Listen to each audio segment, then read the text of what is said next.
J'ai mon train du sommeil qui est passé.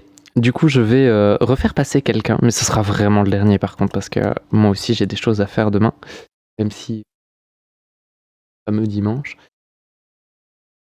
Donc, on va faire monter Mohamed 222. On va voir ce qu'il a à nous raconter.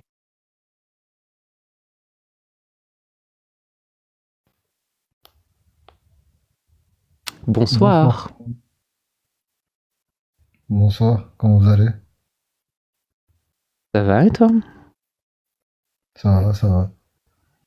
Ah, je voulais parler de l'histoire des drapeaux noirs tout à l'heure qui a été évoquée. Je voulais parler aussi de... Parce qu'une fois, je suis passé sur ton live, j'avais vu que vous parlez des histoires du Bataclan, du 13 novembre et tout.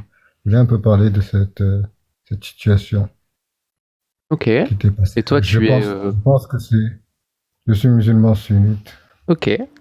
Je, je pense que cette situation, c'est elle qui a touché pas mal de personnes qui, aujourd'hui, réagissent de différentes manières qui n'auraient pas...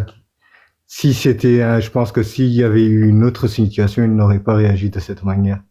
Et ça permet aussi à certains extrêmes d'aller taper où on ne doit pas taper.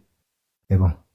C'est-à-dire, est-ce que tu pourrais développer un peu ton point de vue? Quelle situation mène à ce Ben, genre de... j'expliquerai. C'est pas pour légitimer aucune forme de violence, mais c'est juste pour expliquer dans un pays où je suis heureux, je vis avec mes parents, j'ai mes petits frères qui vont à l'école et je vois comme par hasard. Attention, c'est pour légitimer aucune forme de violence, mais c'est juste pour comprendre un peu le contexte. Et que comme par hasard, je vois des F-16, des B-52 qui viennent du jour au lendemain et qui bousillent tout, alors que j'ai rien demandé. Et c'est mes dirigeants qui ont fait cela. Et après, je suis obligé de fuir, d'aller dans d'autres pays pour aller juste survivre.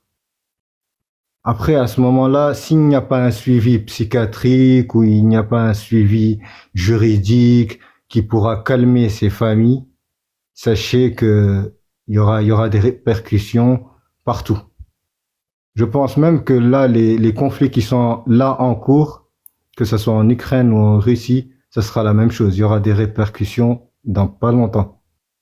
Parce que les gens vont ouvrir les yeux et vont se dire qu'est-ce qui se passe? Pourquoi on nous a fait ça? Je vois ce que Et tu veux voilà. dire. Je pense que c'est une remarque qui est très pertinente. Effectivement, les actions qui sont menées par des gouvernements à l'international peuvent avoir de très grosses répercussions sur la violence dans certaines sociétés. Mais à l'inverse, il y a aussi des sociétés qui sont plus promptes à réagir de manière violente parce qu'elles ont une certaine violence dans leur ADN. Euh, je sais que tu as été là pendant l'échange qu'on a eu avec Rose Monron. Typiquement, on a souligné quand même pas mal de choses qui sont empreintes de violence. Et du coup, entre guillemets, il faut agir sur les deux fronts. Je suis entièrement d'accord avec toi.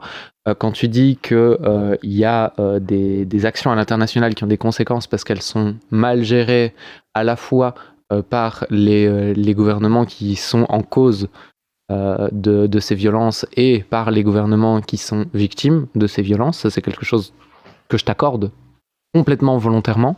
Et effectivement, quand tu as un B-52 qui te passe au-dessus et qui pulvérise ta maison et pragmatise la moitié de ta famille, je peux comprendre que tu développes un esprit revanchard. C'est quelque chose qui est tout à fait compréhensible, même si, comme tu l'as très bien dit, ça ne justifie aucunement aucune violence.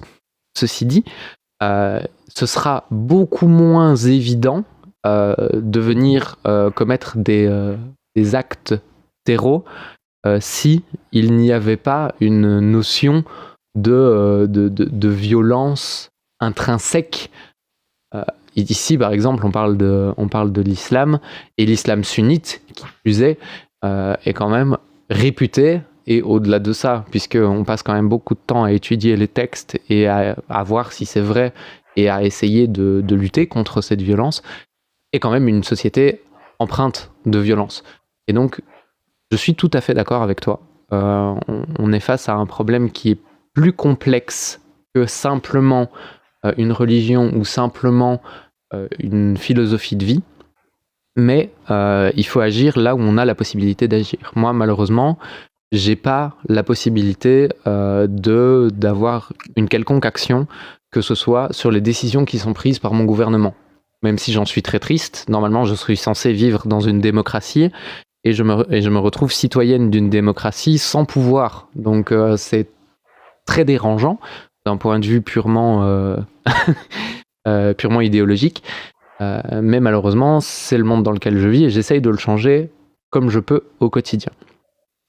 Et donc, je lutte aussi pour essayer de diminuer les violences en général. Ici, pour le moment, effectivement, je parle pas mal d'islam sunnite, ou même d'islam tout court, parce que ça m'arrive de m'attaquer, entre guillemets, juste au Coran.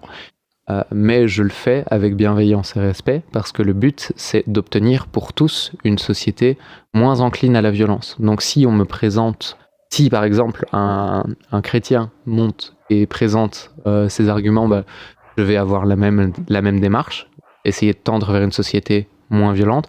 Pareil pour un juif, pareil pour un raélien, pareil pour un complotiste, pareil pour un macroniste, pareil pour un droitard, pareil pour une gauchiasse, pareil pour un centriste. Bref, je vais essayer de pousser les gens à mieux réfléchir, quelle que soit la lunette morale qu'ils utilisent. Parce que l'objectif, c'est pas de diaboliser une partie de la population, surtout pas, ni de diaboliser une religion en particulier ou une croyance en particulier. Le but, c'est d'essayer d'apprendre à tout le monde à mieux penser, mieux réfléchir, non pas dans les conclusions, mais dans la méthode. Parce que moi, mon objectif, c'est pas te dire « tu dois penser comme ça, sinon t'as tort », dans le sens où tu dois dire ça, sinon t'as tort. Non, moi je pars du principe que si tu pars sur de bonnes prémices, que tu as de bons arguments, je peux me tromper.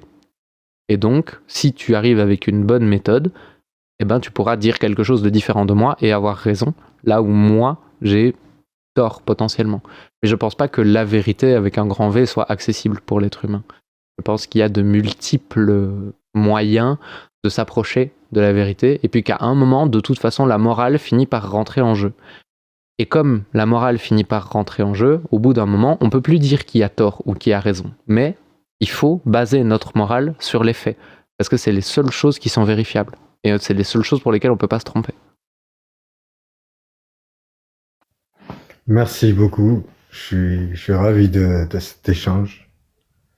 En tout cas, pour moi, la critique des religions est nécessaire parce que ça, d'un côté, elle est nécessaire, mais après, ça dépend toujours de la méthodologie et dans l'environnement dans lequel elle est faite. Mais elle est nécessaire pour les croyants eux-mêmes, comme ça, ils iront aller chercher, ils iront regarder leurs textes et ça leur permettra d'avoir une forme de certitude ou une forme de réfutation ou de changer même de religion par rapport à ce que... Donc, je trouve pas trop ça mal. Après, ça dépend de comment sont faites les choses. Et merci beaucoup. Je voulais juste souligner cela parce que je suis passé souvent sur tes lives et je voyais que tu parlais avec beaucoup d'émotion sur certains événements. Donc, je voulais juste partager ce point de vue. Et merci beaucoup. Merci à toi. Je suis très heureuse que tu m'aies donné la possibilité de donner mon point de vue de manière aussi claire et que tu aies posé cette question parce que je pense que c'est aussi un sujet important à aborder. Merci.